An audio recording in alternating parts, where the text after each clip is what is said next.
গত ৬ মাসে দেশজুড়ে নিখোঁজ হয়েছে অন্তত ৩,৪০০ শিশু। অপহরণ, মানব পাচার নাকি পারিবারিক সংকট?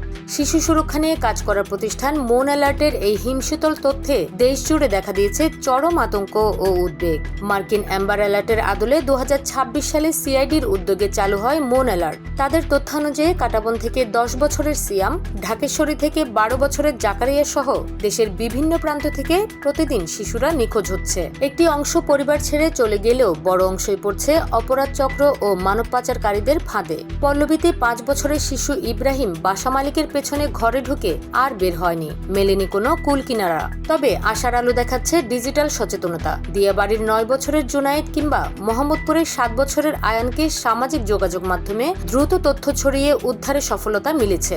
বিশেষজ্ঞরা বলছেন, নিখোঁজের প্রথম কয়েক ঘন্টাই উদ্ধারের জন্য সবচেয়ে গুরুত্বপূর্ণ।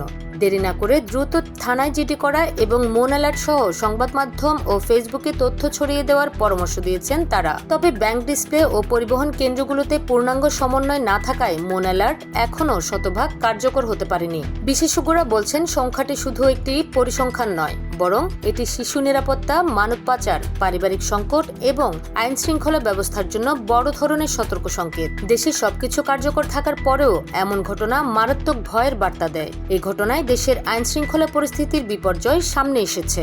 সরকারকে এই বিষয়টি নিয়ে জোরালোভাবে কাজ করতে হবে। নিউজ ডেস্ক, খোলা কাগজ, ঢাকা।